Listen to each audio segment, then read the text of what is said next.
Hi everybody, hope you're all keeping safe and well. We wanted to give you some more exercises today. We thought we'd actually focus more on the wrists and the shoulders and the neck. Now a lot of you have been working from home, maybe not in the most ideal positions again, whilst we're obviously away from the office. So there's sometimes perhaps a little bit more stress that's put onto the wrists and shoulders and neck. So hopefully we can try and release those off for you. Once again, all you need is a bit of space on the floor, and then no other equipment needed. First of all, we're going to come up onto all fours. We're going to stretch out the forearms and the wrists. So what we're going to try to do here is turn the fingertips around so they point back towards the knees. We're still going to try and keep the hands underneath the shoulders, and then we're just going to gradually move the body weight backwards so the shoulders and the bum move backwards, but the hands stay exactly where they are. And what's going to happen is we're going to start to get a really good stretch down the forearm here. And what might happen is you might find that your palm starts to lift away from the floor, or maybe your fingers start to bend a little bit and the fingers come away from the floor. But what we want to do is make sure they both stay pressed down firmly into that floor or the mat beneath your hands. And you're just going to hold it.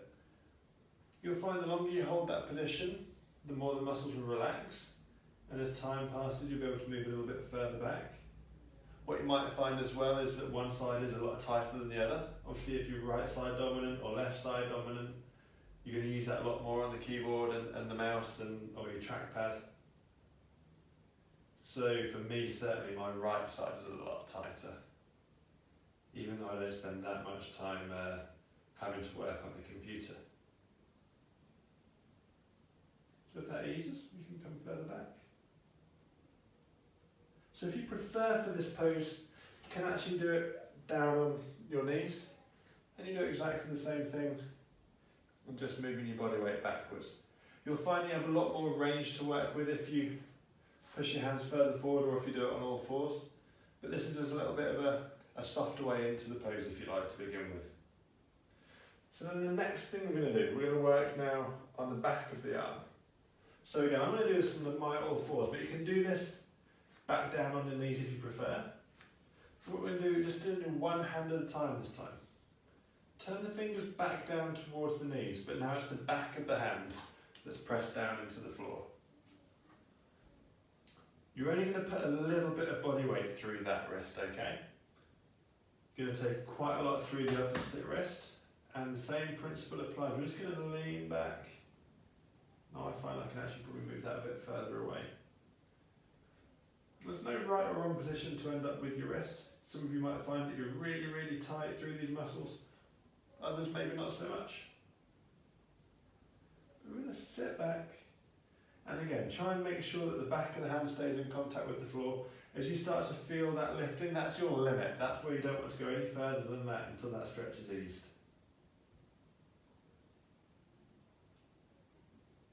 Okay, and then of course you'd repeat that on the other side. Just going to show you just for a moment. Make sure you're still taking a good amount of your body weight through the palm of the opposite hand that we're not stretching. Again, just moving your body weight backwards. Okay, so I'm going to hold right there, but you guys can obviously continue for as long as you feel like you need to. So an alternative of that, still to work on these forearms, is put your hands together into a prayer position. I always find it helps us to get the hands quite close into the chest, that way you know that you're keeping them in a nice straight line whilst we're here. What we're going to try and do is keep the palms pressed together, but push the hands down towards your belly button. Now, as you notice, maybe as I'm just about starting to let the hands come apart, so I'm going to try and push them back together again. Now, all the time when we're in this position, we want the elbows to stay up nice and high. So we've still got this angle here coming up towards the ceiling. If you let the elbows drop, you're going to lose all the stretch. So we start off with the elbows high and you keep them high. So this is good, obviously you can do both at the same time now. And the same principle will apply. You can do back of hands, but this time you take the elbows down low. Not quite as good as the all fours or when you're kneeling with your hands on the floor, but still a good alternative. It's a little bit less intense, so it might be a little bit better for you. And then the final one I'm going to show you, so it's coming up into the neck. So what we're going to do now, you can do this seated, you can do it standing, whatever works for you. We're going to drop my right ear to my right shoulder here. And you'll do the same there.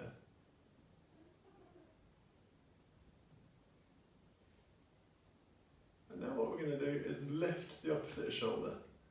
So you can lift it, you lose all the stretch that's in your neck then, and you can let your head go even further. So your ear is going to get closer to the shoulder, and then you can actively almost push this shoulder down. And you get a really good strong stretch down the neck into the shoulder. All the way perhaps from behind the ear for me right now, all the way down into the shoulder. And the really good thing about this one is you can actually kind of move through the stretch a little bit. And some of you might find the stretch is tightest when it comes down to the collarbone at the front here. Others might find it's tighter going down the back of the neck. So what you can do from this position is search out those tight areas. So first of all, maybe you look up to the ceiling. That'll probably increase the stretch down towards the front. Maybe you look down towards the floor, and it'll increase the stretch around the back. You can come back to the middle so you're looking forwards once again. And you can tilt the head forward, or you can move it back. And we can do any combination of all of that as well. So you can tilt and roll, lean back and lift.